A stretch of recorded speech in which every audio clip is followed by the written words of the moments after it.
Good morning, everyone. It's Sal, Stretford Post. How you all doing? And welcome to another episode of Breaking Dawn. I hope you're doing good. I hope you're doing fine. Thank you, guys, for joining me this morning, on this early morning, on this Boxing Day, of course, guys.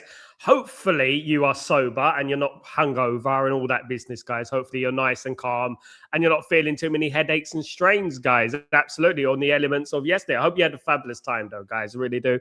Thank you so much for joining me today, of course, guys. Really appreciate it. And guess what, guys? It's match day. Match day again. Finally, Man United play on a Friday. Goodness me, guys. Man United playing on a Friday on a Boxing Day. Can you imagine Man United playing on a Boxing Day? Hopefully we haven't eaten too much turkey. Hopefully we haven't had too much meat. Hopefully we haven't drank too much, because we got a massive game tonight against Newcastle. However, I would say I hope that Newcastle have had too much turkey, have had too much meat, and have drank too much. I would say that. Absolutely. I hope so. We usually, throughout history, have had a really good record over at Boxing Day. We had some good wins in Boxing Day. I think we went through many years without losing on Boxing Day, if I'm not wrong. I mean, back in the days. I don't know if that's still the same. I don't know if our records have changed. But I know during the Christmas period, we generally have done well over the years. But it has changed a little bit over the recent years, of course, guys. Of course. But there we go, guys. But, guys, before I start, I know it seems like I've already started, but please don't forget to smash a like on the video, put your notifications on, subscribe to the channel. Absolutely fantastic. Thank you so much. And all that jazz, you know what I mean. Thank you so much. Algorithms and stuff like that, very important with the YouTube and stuff like that. Let's get into some Manchester United news, guys. I hope you're all doing well. Let me just say good morning to Sanjay first. Good morning, Sanjay. How you doing? Welcome. Welcome back, my friend. I hope you're doing well. Good to see you, of course. Let me just say hello to FTW. Good morning again, my friend. Hope you're doing well. Let me just get my computer sorted out a little bit. Let me just get in the middle here. Maybe if I get this way. I'm a bit irritated by my position right now, but there we go. I'm trying to get my position right. Anyway, never mind. We'll get there, guys. Yeah, good morning, FTW. I hope you're doing well. Good morning. Hope you're well. Good to see you, mate. Good to see you, brother. Hope everything is on. Morning, Sal. 3 points today. Let's do it, my friend. Absolutely spot on. We have to get those 3 points today. Got to start winning games, haven't we? Morning, Saviour. Come on, my bro. Big up, Saviour. Hope you're doing well. Hope you're well, my bro. Hope everything is blessed with you. Morning, sir. Today's game, we are winning. Come on, my friend. We have to get that win, guys. Absolutely. We have to get the win in. Of course we do, guys. Absolutely. A massive game today, guys. It is probably the most difficult period, of the season, considering that we've had Aston Villa away, Newcastle. We're going to be playing. We're going to play Man City in a couple of weeks, and then we got Arsenal, haven't we? Man United this season have had pound for pound the most difficult start to the season, in my opinion. The most difficult start to the season for Man United. For any Premier League team is Man United. I believe that wholeheartedly. We've been stitched up in regards to it. Now, let's get into some transfer news, guys. Firstly, I want to talk about Adam Wharton. Now, a few weeks ago, I said exclusively on Stretford Post that Adam Wharton has given a gentleman's agreement to Crystal Palace that he will not leave in January. However, he will leave in the summer. Now, some things have changed in regards to this. Some things have changed. Crystal Palace and Adam Wharton may be willing to leave Crystal Palace and do business in January. Now, this has alerted Manchester United in regards to a transfer. Of course, Man United are very interested in Adam Wharton, heavily interested in Adam Wharton, and have been for a while. Now, of course, the reasons behind this, I'm not too sure. But Crystal Palace have changed their stance slightly in regards to will they sell Adam Wharton in January or won't they sell Adam Wharton in January? Now, Adam Wharton would be an absolutely fantastic signing for Man United. It'd be an absolute game changer for Man United. If we manage to sign Adam Wharton, wow, that'd be absolutely brilliant for going into the second half of the season. Now, of course, I am a little bit wary of what happened a couple of weeks ago, months ago, when Adam Wharton said to Crystal Palace entourage, I will not leave Crystal Palace in January. I will leave in the summer. Now, whether something's happened, whether Crystal Palace need the money, whether Adam Wharton's had a change of heart. That happens in football. Sometimes you can have a change of heart. We're human beings at the end of the day. You can have a change of heart at the end of the day. So Adam Wharton should be top of Man United's priority list if he is available in January. Of course, Elliot Anderson is not quite available at the moment in regards to Nottingham Forest. Nottingham Forest do not want to sell Adam Wharton. I don't blame them because obviously they're in Europe, they're in the relegation battle and stuff like that. But Adam Wharton to Man United in January would give us a huge boost. Let's be real, guys. It would give us a huge boost. Lots of people were bringing up, oh, he hasn't scored any goals for Crystal Palace. Mate, that guy's not there to score goals. He's there to be a midfield enforcer, and he is. And he's an absolute warrior. Did you see him the last game? Absolutely incredible. But to be honest with you, Adam Wharton to Man United around 65 million would be absolutely great business for Man United, in my opinion. And if we manage to bring in someone like Adam Wharton in January, then we can concentrate on bringing in another player in the summer. And even if we had Baleba, we had Stiller, or we had Elliot Anderson, all those players are going to fit in like a glove, isn't it? At the end of the day, and Man United will already have half that midfield fixed. The January transfer window needs to be explored. It needs to be taken advantage of. We cannot ignore the January transfer window. Look at Man City already. Already Man City are doing business. Already Man City are still in a march on us, getting ahead of us further and further and further ahead. Why are we allowing this to happen? We've got to make a statement. We got to improve this squad. Absolutely. Now, speaking of improving the squad, of course, there were a lot of people who were disappointed about the Semenyo news. Of course, nothing is confirmed, but Semenyo looks likely to join Manchester City in January when the transfer window opens.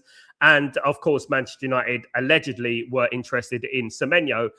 They were interested in Semenyo, but he has chosen Manchester City, and we have to hold that and say, look, he chose Man City.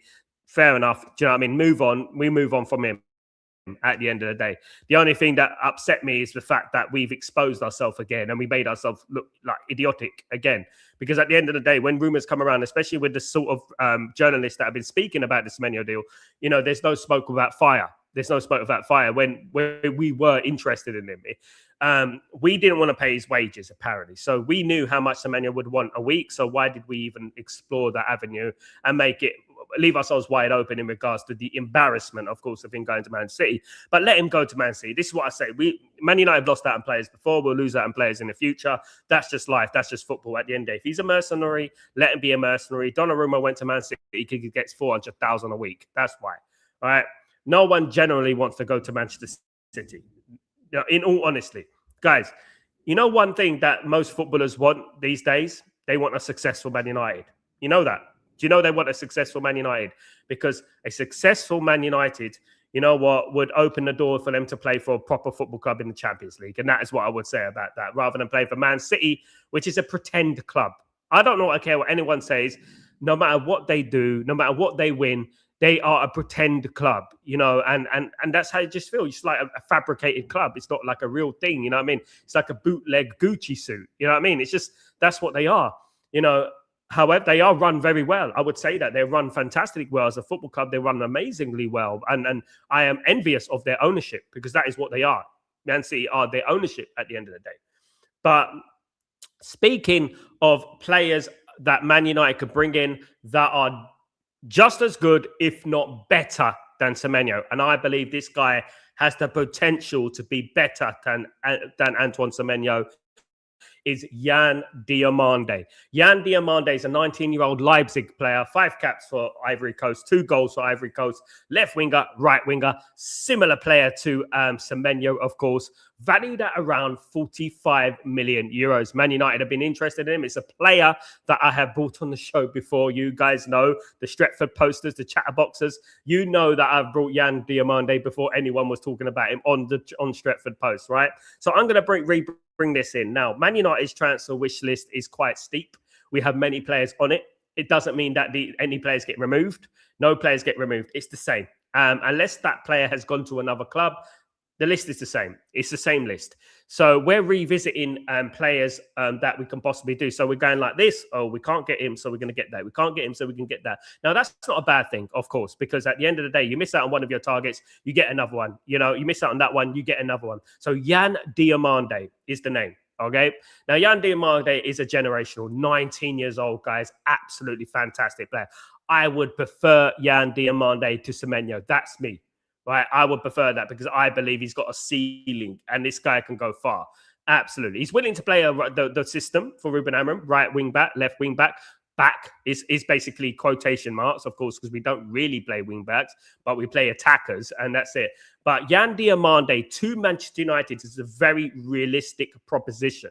The price of Yan Diamande, of course, as I said, is 45 million. That will go up to about 55, 60 million. Which won't be that bad for Man United. Now, Man United do need to think about the World Cup. They need to think about the World Cup. And the reason they need to think about the World Cup is because not only will we have less time to do business, a lot of these players will be playing in the World Cup and their price tag will saturate. It will get ridiculously high because if they play well, it's very risky to do that. And this is exactly why Crystal Palace, no, Nottingham Forest are not selling Elliot Anderson at the moment. They know his ceiling is incredibly high. Yan Diamande to Man United, 65 million in January would be absolutely fantastic for Man United. It would be. And I'll tell you why. It's not the position that we have a priority. I'm not going to flip-flop from that. The position, we need a midfielder. Of course we do. We do. But we also have to take into consideration the AFCON. We're missing, obviously, Mbeumo, Ahmad, and Mazraoui. So we're missing all these players. We have to take this in consideration, guys, that we've got no attacking players, guys, at the moment. And our squad is very threadbare. Just because we don't really, he's not a priority, doesn't mean we shouldn't look at these players and explore these players, to come to Manchester United. Of course not. Now, if Man United managed to sign an Adam Wharton, an Elliot Anderson, a Baleba, an Agume, a Kamara, a Kone, if Man United managed to do that, with obviously Yan Diamande, then you're looking at it and thinking, well, that's not bad, guys. That's not bad. We need to start building, guys, because this building work, it's like basically we run out of budget. When you rebuild a house or something like that, and then you see that house rebuilt and it's half built, right? And you're walking down the street and you see a house that's half built and it's been half built for about 6 months. And you're looking at it and say, what happened? What happened to that house? Why is it not being built anymore? And then you look at it and you think, oh, they run out of budget. They're trying to get more budget and stuff like that. It's basically what we're like, is it? It's basically what we're doing, and we just need to hurry up because I don't want to get further behind, guys. We're already back behind Liverpool, and Liverpool apparently having a bad season. I know they spent $500 million, of course, but we're already behind them, and we're already behind a number of teams, and we need to start moving forward and start moving quickly, guys. We really do, and hopefully Man United get some business done in January, of course. Now, Ruben Amorim was speaking yesterday. He spoke again about Kobbie Mainoo, saying that he has to be patient. And you know what? The one thing about the Kobbie Mainoo situation, guys, is that he's saying what we're saying. You got to be patient. You got to be mature. Stop being like that. The problem is I've seen a lot of petulant little children online, supporting Mainoo. Petulant little children. You just need to be calm. Just be calm. Just be calm. Just be calculated. Just be patient. Your time will come. And that's exactly what it is at the end of the day. Why are people jumping out and throwing their rattles out their pram? I don't know. Obviously, Mainoo did elevate the situation with his brother, of course, guys, which he knew about. But we'll have to wait and see. I don't like all the questions about Kobbie Mainoo. I really don't. I don't like all the questions about Kobbie Mainoo. Let's concentrate on bloody Manchester United at the end of the day. I'm tired of Kobbie Mainoo. Honestly, I'm tired, mate. You ain't achieved nothing at Man United. Just listen, you're 20 years old. Put your head down, work hard, bruv. That's all I would say to you at the end of the day. Now, flipping back to transfer news, guys.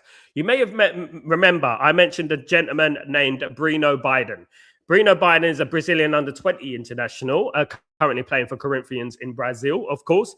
He is a central midfielder, defensive midfielder, and attacking midfielder. Now, guys, this is very interesting because, the central midfielder, defensive midfielder, attacking midfielder, I think I spoke about it yesterday. This is like a new thing, isn't it? Because I'm looking at this, a player who can play centre midfield, defensive midfield, and attacking midfield, just reminds me of a number 8.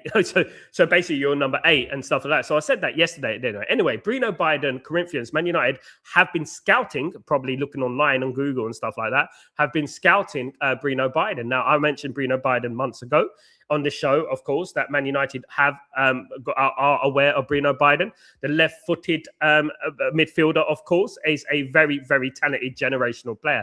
Now, there's a few players coming out of Brazil at the moment that I'm looking at and thinking, that they've got a next line of players coming through. Not as many as it used to be. I remember back in the day when Brazil used to have all these players non-stop, like a conveyor belt of players coming through the ranks. Bruno Biden is an exception. He's an absolute brilliant player these days. And 20 years old only, of course, absolutely killing it. Sporting Lisbon and PSV Eindhoven are interested in Bruno Biden as well. So Man United need to get a move. And if Man United get involved in this transfer, Man United are going to get this transfer done. He's only valued at 14 million. 14 million, guys. It's peanuts, isn't it? So if we probably can get him for about 25.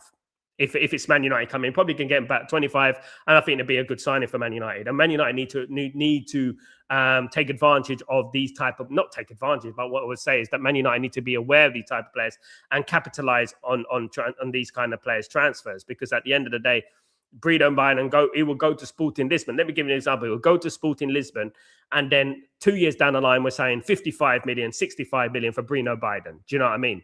We got to cut out the middleman. We got to cut out the middleman. We got to stop other teams getting these players, the Benficas, the Sporting Lisbons, the PSV Eindhovens. And we got to stop them getting the players before we get them, of course, guys, absolutely. Now, there are a number of players that Man United are linked with. Of course, I've been speaking a lot over the last few weeks about players that are linked with. We are linked with them. We're not going to get all of them, but hopefully Man United will pick up a couple of them in January. Now, law of averages, you throw everything against the wall, something sticks, doesn't it, guys? So hopefully Man United do get business done in January. If it's a Bruno Biden coming into Manchester United, it'd be absolutely fantastic. Of course, Man United got a Roscoe coming in June, the Colombian international, Colombian international. Sorry, of course, it's very exciting. He's a very good player. There's a number of players in South America that Man United are looking at. Castillo is another one, of course. Is Man United are looking at. There are a few, but Bruno Biden, someone that we have been scouting intensively over the last few weeks. And he is a target that Man United are very, very interested in. And it is realistic because we haven't got the likes of Barcelona and obviously Real Madrid and Chelsea and Liverpool and that after him. It's only Sporting and PSV. I say that with respect. I know that it's Sporting and they're big clubs in their own right, in their own countries. But if Man United did get involved in this transfer, you know as well as I do, guys, you know, we'll probably get him. Let me just say hello to the community. Hope you're all doing well. Welcome, everyone. Hope everyone is blessed with you, of course. Big up, everyone, guys. Big up, Sanjay. Big up, everyone. Big up, FTW. Big up, Max. And Merry Christmas to you too, Max. Hope you're doing well. Thank you so much for joining me. Merry Christmas. You had a great time, my friend. Absolutely. Guys, big up, everyone. FTW. Man, what a signing that would be if we can pull it off in January. Proper statement sign. FTW, that would be an absolutely massive statement sign. Now, all we want, right, is to be proven wrong. That's all I want in regards to Ineos. I want them to give me a big slap on the face and say, there you go. We are serious about Man United. We're going to sign these players. We're going to get these players on the pitch because my opinion doesn't matter. You know, at the end of the day, Man United will be here way after I'm gone. My opinion will be long gone by then. And no one's opinion really matters because Man United will carry on. At least I hope they will carry on. Hopefully, fingers crossed. You know what I mean? So what I would say about that is that I would happily be proven wrong with Ineos because Ineos have not covered me with an element of glory, of confidence. You know, they have not. And to be honest with you, we have to be mature and analyze things based on not emotion. We have to analyze things on, you know, what they are actually doing. Whether we wanted a full sale or whether we didn't want a full sale, whether people were just living up Ineos's backside, you know what I mean? It's completely different. But if Man United went out and purchased Adam Wharton, it would go a long way, not the furthest way. Obviously, we still need a lot to do. We still need a lot of work to do. As I said before, Man United need $500 million spent on it, right? So if we bought in Adam Wharton in January, that would be a statement signing. Would say, okay, all right, that's a start. That's good. You know what I mean? What a signing. You know what I mean? And then I think our rivals will be thinking the same thing. Our rivals will be thinking, wow, Man United signed Adam Wharton. Can you imagine Man United signed Adam Wharton? The rivals will be the same. Adam Wharton is scouted by Real Madrid. Real Madrid want Adam Wharton. Real Madrid are looking to revamp that midfield. You know what I mean? So we got to act quickly and we got to do the groundwork. You know? And if he is available in January, right, and he's willing to go in January, then let's do the business. Let's do the deal. Who are we going to get? At the end of the day, look, we can get Adam Wharton in January. We can get Elliot Anderson in the summer. And then all of a sudden, you've got this world-class midfield. You know what I mean? Or we can get a Baleba, or we can get an Angelo Stiller, you know, and it still be a world-class midfield and a much more balanced midfield than it was before. I do believe in the summer that Man United will be losing a couple of players. I've got a feeling Bruno may go. Casemiro may go, of course, as well. I think there's going to be a few midfielders going to be leaving the football club. I think Collier will go. I don't think he's set the world alight at West Brom. I know it's difficult to go to a club like West Brom and stuff like that. There's a few players there that will be leaving the football club. I think Maguire may go. And in the summer, Man United have got a lot of business to do. So why not get some of the business done now, right? Why not get some of the business done now? Get some of the business done in January. And then in the summer, we have less to do. And then when you're thinking about the summer, it's not like any other summer. As I said, the World Cup is on. You know, we're going to waste a month. Not waste, but it's the World Cup, of course. But we're going to have a month of, you know what, football. So we won't be able to do the business as effectively as we would have done, if you know what I mean. You know, as through experience, I've seen when how Man United deal with the World Cup, how Man United deal with the Euros and things like that. We're not very potent. You know, other teams will get deals done before. Chelsea will get the deal done before and stuff like that. This is why you're going to see Man City, Chelsea, Liverpool, Arsenal probably doing business in January. You're going to see them doing business in January, and they're going to get a lot of their business done already, like Man City did last January, you know. And then all we're doing is giving us little sound bites about how we're going to do this in the summer, how we're going to do that in the summer. Then you dish out a 4 out of 10 window. You know what I mean? Absolutely. Saviour. Wharton is the best midfielder. If we can sign him in January, we'll solve our midfield, and Man United should go for 2 midfielders, Wharton and Anderson. I agree with Saviour here. Absolutely spot on, brother. I think that Anderson and Wharton would be an absolute Premier League challenging midfield. I think it would be a Premier League challenging midfield, guys. I think we can challenge for the league with that midfield. I really do. I'll be honest, guys. Guys, if anything, this Boxing Day, I would love to tell you that Man United are going to sign Wharton and Anderson, guys. And you know what, Man United, I'll be excited. I will be excited because I believe Man United should have the best midfield, you know. The key characteristics about every single championship winning team, Premier League winning team around the world, Premier League, Serie A, La Liga, whatever it is a midfield, is the engine of the team. It's consistency in the midfield. And when you go back to Man United's great years under Alex Ferguson, we always had the midfield sorted, guys. We could afford to put in Jonathan Spector or Wesley Brown when they were young, and we can afford to play Henningberg or David May. And Henningberg was very underrated in my opinion, and David May was as well. But we can afford to have makeshift defense because our midfield was so bloody solid. We had Paul Scholes, we had Roy Keane more times than not. Whether we had them or we had Brian Robson and we had Paul Ince, we always had a solid midfield, guys, you know. And there was not much change in there. It was just there. You knew what you're going to get. Giggs on one side, Keane there, Scholes there, Beckham on the other side, and that's it, you know. And there was consistency, and I think this is something that we've been lacking over the years. We've been lacking this consistency. Now, if we could bring in Adam Wharton is a guy that will walk straight into Man United's midfield. He will be there every single game. And then obviously if we sign someone else in the summer, we can really have a consistency in that midfield finally, guys. Because when you're looking at the last good midfielder, great midfielder to sign for Man United was Michael Carrick. He was the last great midfielder. Now, I don't want people to throw Pogba at me. I don't want people to talk about Herrera. I don't want people to talk about Schweinsteiger. I don't want people to talk about Casemiro. These players are not Man United legends. I'm talking about players that went on to absolute greatness at Man United.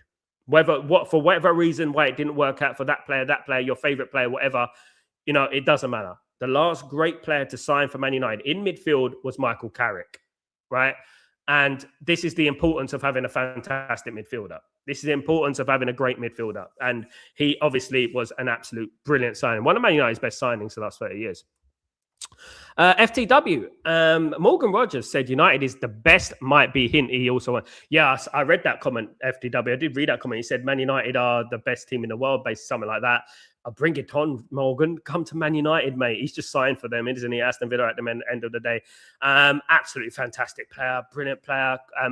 As they said, I think it was Don Robbie who said it on AFTV. He said that it was Morgan Rogers 2, Man United 1. And it was. Without Morgan Rogers, Man United would have won that game, in my opinion, guys, despite all the injuries, etc., and problems that we had. Look, Morgan Rogers is a phenomenal player. Another cutting merchant, though. He does play it inadvertently, but he is a brilliant player. And this is one of the reasons why I say England have got a fabulous chance in the World Cup, because I'm looking at their team: Adam Wharton, Elliot Anderson, Rogers, you know, Bellingham, Kane, Saka, you know. England have got Madueke. England have got so many fabulous players in the squad, and this is why I was saying that England have got a good chance, as much as anybody in the World Cup. Morgan Rogers would cost an arm and a leg, of course, as we know. That would mean a lot of money, basically, because obviously he's playing in the Premier League. It's the English tax and stuff like that. Of course, that does come into play. Morgan Rogers will be in the region of 80 million.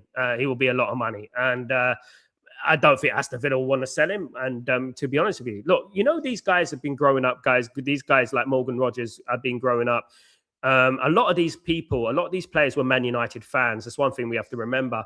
You know, a lot of players that are now around Morgan Rogers' age are Man United fans. And this is something that's a little bit concerning, right?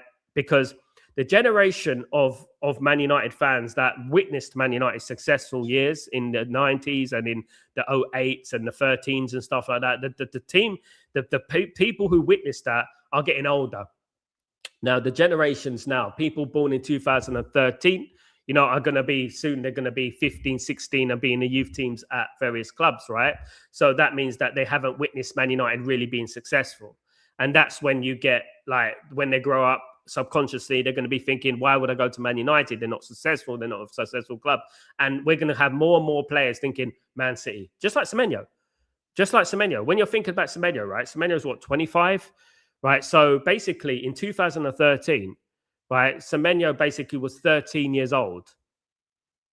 If I got that right, is that right? Almost right. Anyway, my math ain't great, but that's what we're talking about. So Semeno, in reality, what he can remember, he can remember, Man United winning the league in 2013, probably. But I've only seen Man City winning Champions League and winning leagues consistently, and obviously that's going to be on your head when you're at a certain age, and you're going to be thinking, Man United are not that good, Whereas me, like for example, if you're thinking about 2005, 2006, 7, 8, you've witnessed Man United's greatest years. That's the thing. So we have to be wary not to make this a habit, because the generations will go on, and the generations, it's like what Jose Mourinho said, isn't it?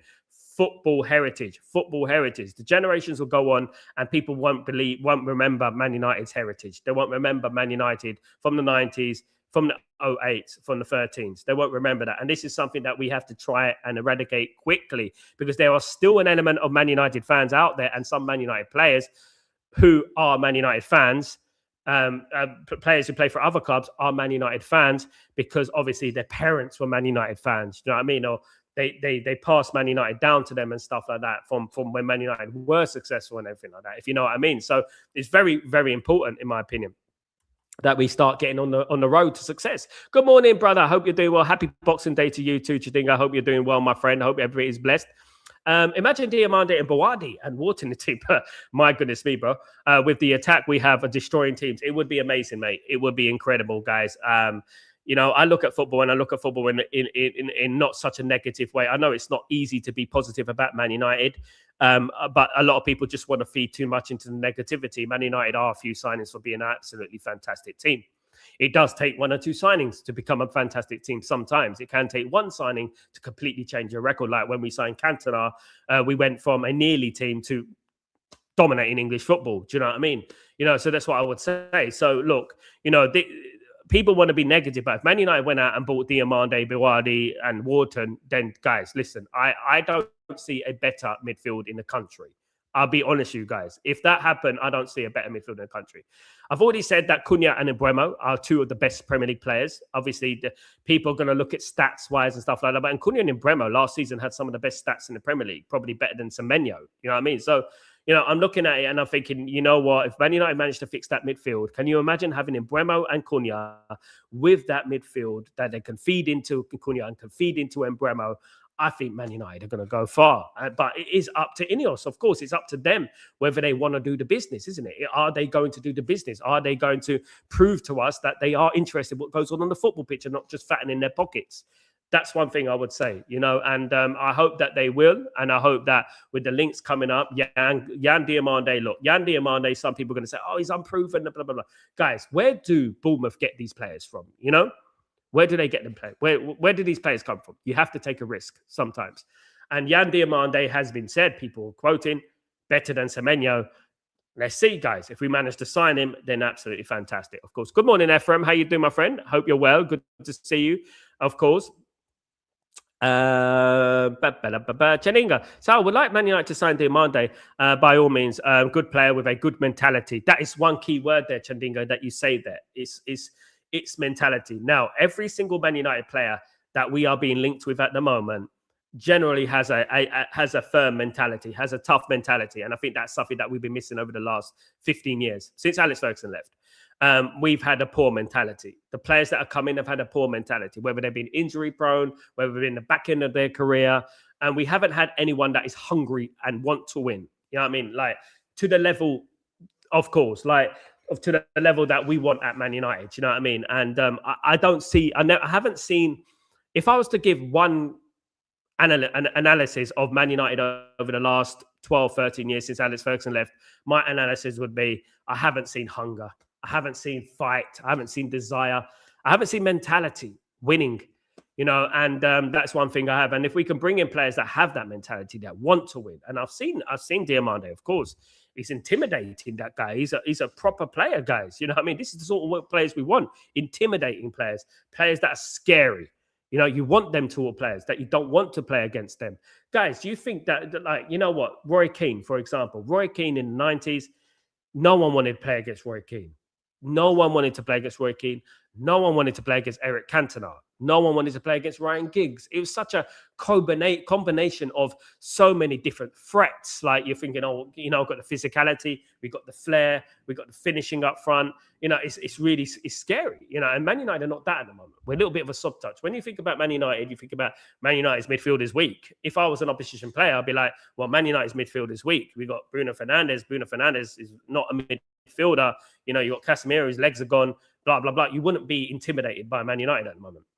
So I would like to hope that we would bring in back this intimidation, guys, you know what I mean, and stuff like that. Daniel, what's going on? Daniel, what's going on, my friend? Hope you're doing well. Man United club need just a midfield area and one influencer to Casemiro Semenyo. Let Man United club sign this player, Semenyo from Bournemouth. Big up, Daniel. I think Semenyo's going to Man City, my guy. Ephraim, Sal, Wharton IQ of a footballer. He scanned everything before the ball come to him. I love it if he come to us. Yeah, exactly what I'm saying. Then this is very important for Ephraim here. What Ephraim said there, because when this midfield position, it gets highly underrated, and I cannot emphasize how important it is to be a midfielder that is experienced in playing in midfield. For example, Bruno's not experienced in playing in midfield to the level, you know. When you play in midfield, there's certain midfielders like Iniesta, like Scholes, like Xavi, that have got 360 around them. They know what's going on. And that's the key characteristic of midfielders. Great midfielders have got a 360 blinkers on. So they know exactly. The famous quote was, obviously, Paul Scholes knew 3 passes ahead than anyone else. He knew that pass. He already read the game before anyone else had read the game. And that is what a great midfielder does. This is what great midfielders do. They read the game. You know, and you can't buy that. It's just like, as I said yesterday, when we moved Rooney into midfield. Do you remember when we moved Rooney into midfield and he wasn't good in midfield? Even though he's got quality, he's a striker and he didn't fit into midfield. It's exactly that. You can't just shoehorn players into midfield. You know, Wharton has that IQ. Of course, he needs to fix up on his finishing and stuff and get more goals. You know, contribute to about 6 to 10 goals a season would be good. That's what they need to do. That's what we're talking about, Wharton, and we're talking about Elliot Anderson, and we're talking about other midfielders of that ilk. Man United need to do that. Bring in proper midfielders that actually can play in midfield. Do you know what I mean? At the end of the day, and that's what we need to do. Hopefully, Man United will get the deal done, and we'll be a lot more better players, guarantee. Because I guarantee you, if Man United signed Wharton in the summer, right? Let's give an analysis, right? If Man United signed Wharton in the summer, where would Man United be right now in the league? You know, you think about it, Man United are 3 points from 4th, right? So where would Man United be in the league? Will we be 3, 6, 9 points better off? Do you think?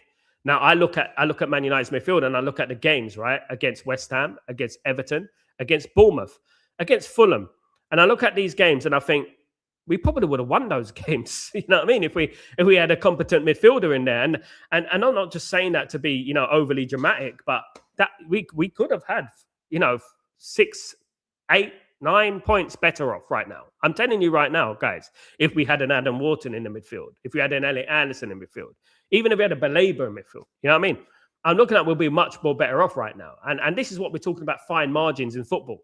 It's fine margins, isn't it? There's margins between being sacked and being a success. It's very fine margins here, you know, and that does go to show you what, you know, players, you know, how much benefit it does when you sign the right players and you back the manager. What would happen if Man United didn't sign Dwight York in 98, 99? You know, what will happen if Man United didn't sign Jaap Stam in 98, 99? When we were crying out for a defender at that time and we bought Jaap Stam, what would happen? Would Man United win the treble? Probably not. Probably not. You would have took one player out of that side right there in the treble winning season. Take one player out there, and you know what? Man United are not winning the treble. And I would even say Jesper Blomqvist. I would even say players like that were so important to Man United. Squad players. David May, Jesper Blomqvist, Henning Berg, Ronnie Johnson. You know what I mean? This is what we're talking about, you know. And signing Adam Wharton would be the difference between coming top four and not coming top four. And that's what we're talking about. You know, we're just dillying and dallying too much, and we're just not really, you know, serious at the moment. And I hope that we can change the record and the narrative for how I'm feeling at the moment, because we've got literally, what's the date now? Look, it's the 26th of December, guys. It's Boxing Day. We've got a few days to the transfer window opens. So hopefully they're not just sitting there eating turkey and eating those turkey sandwiches, and they're actually going out there and doing some business. And you know, that would be absolutely fantastic. Absolutely. Daniel. Man United need to sign players, absolutely. I would like Diamande and turn him to the 9 like Drogba. There you go. I mean, there you go. Guys, there's a lot of debate going on about Drogba. Who's the greatest ever African player?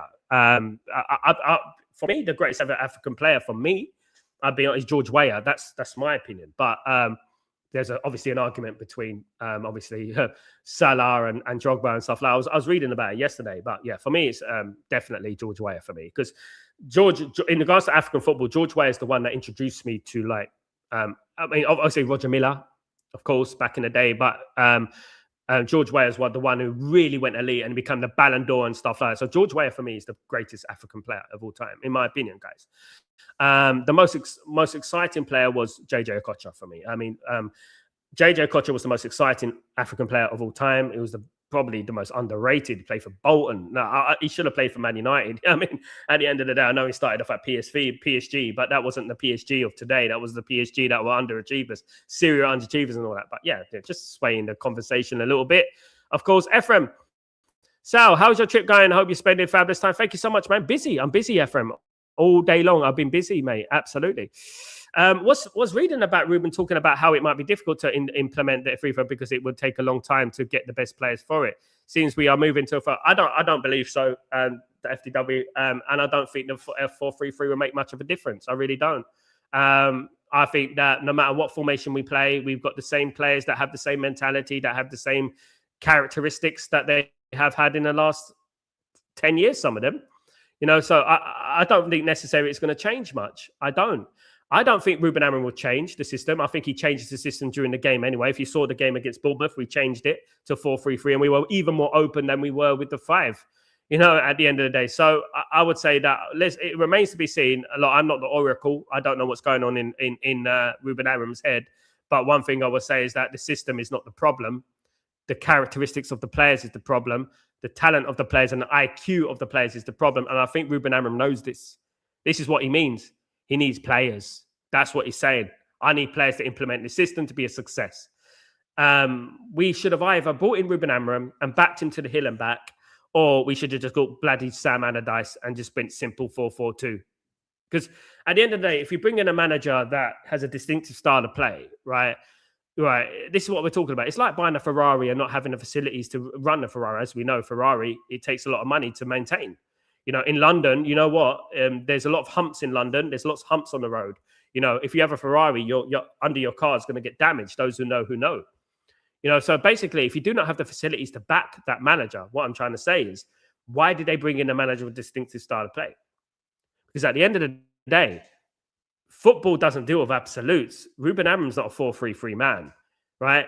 You're trying to tell Ruben Amorim. It's like Glenn Hoddle, right? Glenn Hoddle used to play 3 at the back with 2 inverted wing backs, right? Back in when he was managing England. And tell Glenn Hoddle to play a 4 at the back. He won't be able to do it. It's a different thing, you know? So what Ineos need to do, we need to stop making excuses for Ineos here.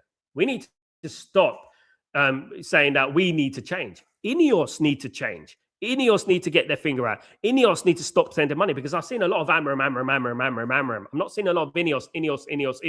I want to see Ineos energy. I want to see Glazers energy, because Ineos slept with the Glazers. Guys, if we had Qatar, we would have the full build with Ruben Amorim, with the proper team. You know what I mean? So at the end of the day, I don't want to hear any excuses, because that's what they want. They want you to think, oh, it's Ruben Amorim's system. It's Ruben Amorim. It's nothing to do with us. That's what the Ineos want you to believe. They want you to think like that. That's what they want. So we're falling into the trap of, now what? It's Ruben Amorim. It's Ruben Amorim. Guys, you cannot turn Luke Shaw into prime Roberto Carlos. You cannot turn Harry Maguire into Paolo Maldini. You cannot turn Casemiro 20 to 22 years old again. You know, you cannot turn Bruno Fernandes into prime Iniesta in midfield. You can't do that. You know, this is what we're talking about. You know, you can't turn Diego Dallo into what? You know, Gary Neville. Gary Neville, well, who's a great right back? Carfu. You know, you can't turn Gary Neville into Carfu, and that's what I would say. You know, one thing I do want to say, however, what I want to say is that there was a lot of noises about Ruben Amorim, you know, wouldn't change for the Pope. Ruben Amorim said it. He wouldn't change for the Pope. He wouldn't be forced to change for the Pope from anyone else outside. He said, I'll do it my way.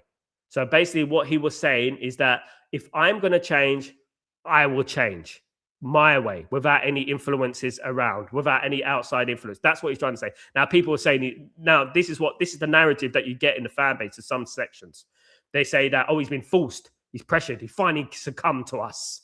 Like there's some sort of football tacticos gods, these fans, right? This circle of fans, you know, and that, oh, I told you, he finally succumbed to us. No, he said that he would change his formation on his own accord, his own way, my way. He said that in a quote, right? It's me, it's my way. He won't be forced to anything. Every single manager changes. Alex Ferguson moved from a 4 in midfield to a 5 in midfield in Europe. Why did he do that? Because he felt that Man United were getting overrun in midfield. And in the Champions League, he needed to solidify that midfield. That's what we're talking about here. Every manager changes. It's just that because it's Man United, it's being highlighted. Because people don't like Ruben Amorim and they want to be proven right, even though they've been proven wrong. You know, that is why they are saying tactics change the system. He needs to change the system. I seem to remember under Eric Ten Hag, we were Bagel FC, guys. We just don't have the patience for the rebuild. It's exactly what I said. We are petulant. You know, we don't have the patience, right? Well, I might, some people in the stream may, but a lot of people don't have the patience for the rebuild. They don't have the heart for the rebuild. They don't have the loyalty for the rebuild. And that's one thing I would say. Chaniga, our recruitment will improve because we are slow in decision-making. If we improve in that, we will be better. Proof is in the pudding, Chadinga. You know, you can't be slow in the Premier League. You need to be ruthless. Right, Adam Wharton. We all know Adam Wharton's a great player. Me and you know Balaba's a great player. Me and you know that Eddie Anderson is a great player. Go and get him. What are we pondering? You know, we needed Qatar. We needed a full Sal. Ineos have got this January, right? Otherwise, I'm completely done with them. I'm completely. If we go into the end into January and we sign nobody, guys. If we just get guys, I will be. That's it with Ineos. I'll be gone with Ineos. That's it. You know what I mean? I'll be done with them. I'm already probably out of them anyway. I didn't want them in the first place, but I'll be done. They're doing a bad job, Chadinga, at the moment. They're doing a bad job. They had a 4 out of 10 window in the summer. The reason that we are 3 points behind fourth place is because of them. It's not because of Ruben Amorim. It's because of them. Look at Bruno now is injured. You know, it's because of them that we're in this position, you know, and they have to be held accountable. Sal, what is your prediction for today's game? I'm going to do my match preview later on, guys. Make sure you join me for that. I know it's a bit late, but I'm going to do my match preview. But you know me, Man United win all day. FTW. Glad we have Tuchel on board. He won't take the Stars as proper team to try and win. Definitely agree. That FTW, yeah, absolutely. England finally have a decent manager, and that's what I would say. If Thomas Tuchel was in charge of England over the last, I say 8 years. Is it 8 years? 10 years? England would have won a couple of trophies. I'm not just saying that. They would have beaten Croatia in the World Cup semi-final. They would have beaten Italy in the final of the Euros. England would have won a couple of trophies. We persisted with Gareth Southgate for so long, and we all know that Gareth Southgate is a loser. He got relegated with Middlesbrough, you know, and this is what we talk about. And people say, oh, well, he's done the best that any other England manager's done. Look at the pool of players that he's got at his disposal. And not only about the pool of players that are at his disposal, look at the other teams around the world. There's no standout team. There's no world-class team. There's no Spain of 2010. There's no Brazil of 1998, 2002. There's none of that. There's no prime Italy. There's no prime Spain. There's no prime Brazil. There's no prime Argentina. every single team. Argentina, the world champions, lost to Saudi Arabia in the World Cup. Do you know what I mean? So at the end of the day, look, England missed a great opportunity, and by keeping Gareth Southgate, who was a yes man, nauseating, to be honest with you, listening to him, too patronising. I hope that Thomas Tuchel, I like Thomas Tuchel, I do. Maybe England need a manager like that, and hopefully he builds a proper winning team. Finally, guys, to be honest with you. But when I look at in the England squad and look at the England team, and I think they have as much chance as anybody. Obviously, I'm not going to say they're outright going to win it, because it's very difficult to win a World Cup, and obviously you have to decisions go your way. Look at Argentina, man, decisions went their way. What I would say is that, you need luck, but England are in the mix. And that's why I would say in the top 4, in my opinion. Bobby Flossie, big up, my friend. Hope you're doing well. Should we be only going for players who are fans of Man United first? It's ideal. It would be nice because obviously we feel Man United in the heart. But the problem is, Bubba Flossie, one thing that characterizes the generation is that I don't think people feel the club in the heart anymore. And I'll be honest with you guys. I'm talking about, some of those content creators who've been supporting Man United since 2008, and stuff, or 2000, and they don't really feel Man United in the heart. They feel the trophies. That's what they feel. I just don't feel like me and you or anyone else, they feel the club like that, so I don't think it really matters. There's been players recently who've been known Man United fans who've signed for other clubs. Cole Palmer is a Man United fan, at the end of the day, and he's at Chelsea. I think it is not the same as it used to be in regards to, I'm a fan of Man United my whole life. I played for Man United, my favorite club, my boyhood club, and stuff like that. I think things have changed a lot in regards to football, mentality. I think it's all about me now. It's all about what can I get. Look at Semenyo. Semenyo might be a Man United fan. You never know. But you know what? Oh, Man City are going to offer me 400 grand a week. Okay, Man City. And that's the thing. That's the problem with football these days, It's not like the Paul Scholes days where, Paul Scholes will reject moves from Lazio and Inter Milan and AC Milan because, he wants to stay at Manchester United. It's his boyhood club, and stuff like that. Even though we get paid more, he's at Man United, he's winning things and he was happy. And back in them days, it used to be good. But hopefully, I would like to be proven wrong in regards to that. I would like Man United, a Man United fan to come out of the woodwork. Now, obviously, I spoke earlier about Man United fans, people, players growing up now are not going to be Man United fans as much as they used to. They're going to start supporting Man City. They're going to be Liverpool fans. They're going to be Arsenal fans and stuff like that. And Man United need to really start changing the record and the narrative quickly. Otherwise, it becomes a heritage thing, and it becomes a heritage. Man United, a heritage. They don't win anything and they come top 10. At the end of the day, and I don't want that, guys. Absolutely. Big up, Bubba Flossie. Hope you're well. Big up, Alex Ferguson, my friend. Good to see you, mate. That's his actual real name, It's his real name. Sal, I don't trust in Ineos. Me neither, mate. Why would you? Why would anyone trust anything? Why would you walk into hell blindfolded? You walk into hell blindfolded, don't expect not to get burned. And that's what I would say. I think they will only spend the bare minimum, which will get us top 4 or 5 position. If they get top 4, that's a big if. There's a lot of good teams in this league, guys. You've got Chelsea, Liverpool, Arsenal, Man City. That's 4. Newcastle, Tottenham, now as well. You've got those Aston Villa. 7 teams there, guys, for top 5 so far, what I've mentioned. And you always get the odd surprise team as well. So that's what I mentioned. I know I could delete Tottenham if you like. 6 teams. It's going to be difficult. Do you know what I mean? It's going to be a Man United, of course, 7. So it's going to be difficult. Top 4 or 5 positions, so they need Champions League money. Will be like Spurs under Levi, in my opinion. Alex Ferguson, look, oh, God, blimey, God forbid if it was Spurs like under Levi, for God forbid, mate. Oh, my God, no. I mean, what I would say is this. Man United, I would like to hope in an ideal world, but I'm not delusional. Alex, I'm not delusional. I am actually a realist, and I actually call things as they are. I'm not a fan of Ineos, mate. I don't like Ineos the way they came into the football club and facilitated the Glazers. I don't like that. So they have to show me that they really care about this football club, that they really care about what happens on that football pitch. They have to show me that they are obsessed day and night of making Man United successful again. You need to be obsessed. You need to be waking up every single morning. How can I make Man United more better? How can I make Man United successful? I would like to think that Jim Ratcliffe wakes up in the morning and looks at the internet and say, who's the next player? Who's doing well at the moment? Who's that player in Brazil? Who's that player in in France or whatever. I would like to think it was an obsession, because that would what it would be for me. I would be like straight away walking to that football club. Where Man United are is unacceptable. Man United shouldn't be there. What will it take for Man United to get where we deserve to be? How are we going to get back to the promised land? How are we going to get back to where Man United used to be? The Premier League is our trophy. It's ours. 13 we got. It's ours. 13 names. Look at current fact. People go, oh, that's the past, Sal. It's a current fact. Our name is on that trophy 13 times currently. Look at the trophy, count it. 13 times. That's currently a fact, right? So you can't change that. Until someone comes along and beats that, that is how many times we're on the trophy. So that is our trophy. My obsession will be, how can Man United get the 14th Premier League trophy, the 21st league title? You know what I mean? And that would be my obsession. Instead of all this sound bites, 2028, this and that. Right now, right here, right now, how are Man United going to get 21? 21 should be on our head. 21 everywhere. 21. That is what it should be. Everywhere we should be religiously 21. And then after 21, 22. It's a bit like what Jim Carrey said in that interview, in that thing.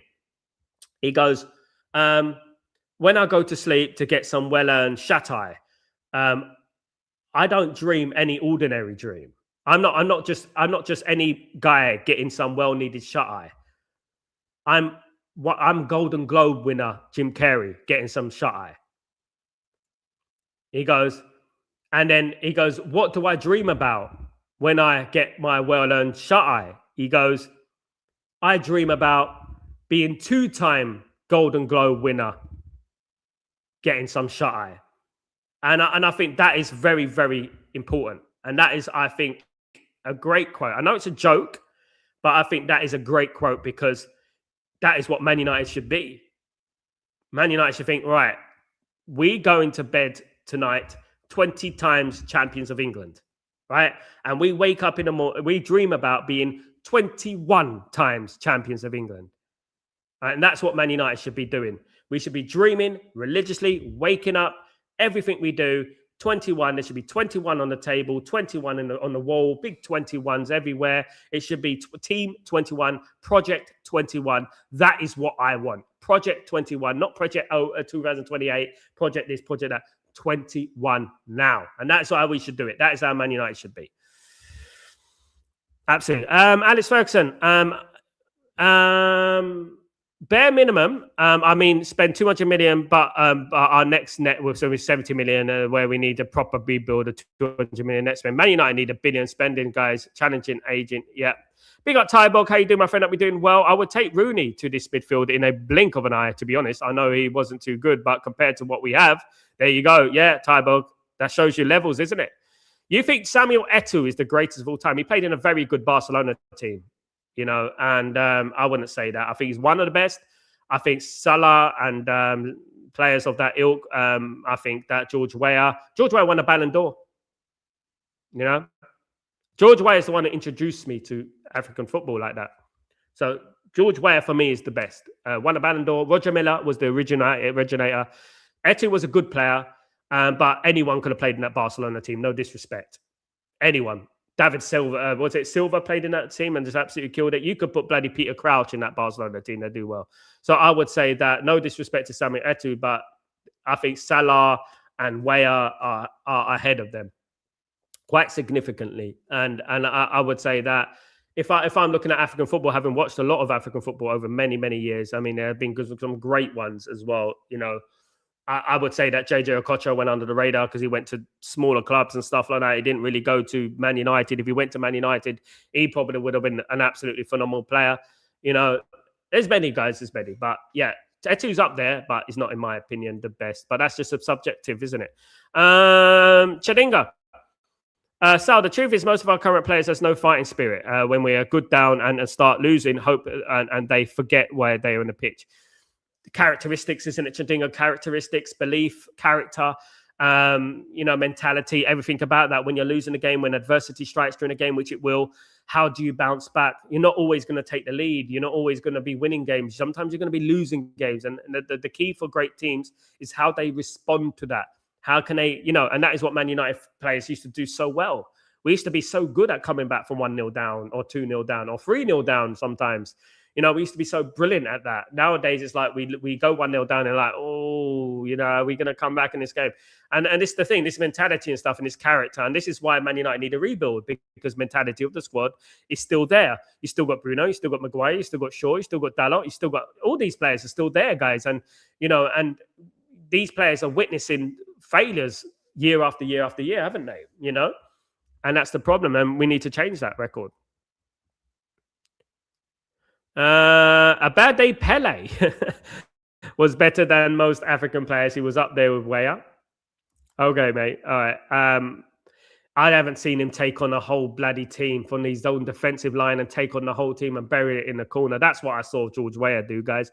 After the average window in the summer, they really need to step up to win this window. End of January, you will know how serious these owners are. Now, William, I'm not going to be holding my breath. I'm absolutely not going to be, betting my life on it because obviously they should have done this in the summer and they didn't do it. We needed it in the summer and they didn't do it. And this is the thing. Why would they do it in January? And this is a very good point. And this is a very good fallback in regards to the argument about Ineos. Why didn't they do it in the summer? Now, hopefully, something's clicked in their brains finally. And they think, you know what? We need to back Ruben Amorim. He needs the players that he needs and blah, blah, blah. Hopefully that happens. I mean, as I said, I won't bet my house on it. Absolutely. So obviously we have 65 minutes to spend in January because we had Semenyo. Yeah, for Semenyo, it's in January. I'd go for Mark Gui and Hackney. Mark Gui's gone on a free transfer. Alex Ferguson, Man United not going to spend money on Mark Gui. He's on a free transfer in the summer, mate. Man United not going to spend a lot of money on Mark Gui if he's on a free transfer. Hackney's not good enough at the moment. I've watched him. He's playing in the Championship. He needs to go to maybe Man United to sign him and loan him out to a Premier League team. Maybe that. I don't think he's ready, and I think it's too much of a risk. Elliot Anderson, Adam Wharton are the players that you need, mate. No messing around. No messing around. If Man United are serious, would Man City sign Hackney? That's what we need to look at. The difference is that if Hackney went to Aston Villa, yeah. If Hackney went to Everton, yeah, it's different there because they can afford to play these players. Man United at the moment can't afford to bring in Aidan Hackney. He's probably as good as Jack Fletcher. You know what I mean? At the moment, we have to remember that. Glasner set to sign a new contract with Palace. Good for him. Don't rate him. Where do you rate Sami Atu? Top 5, probably 5th. Top 5 for me. I don't get this illusioned by the Barcelona thing because Barcelona were a great football team. You know who made Barcelona? Let me tell you who made Barcelona. Busquets, Iniesta, and Xavi made Barcelona. I'll tell you that. Messi's got nowhere near levels since he left Barcelona. Do you know what I mean?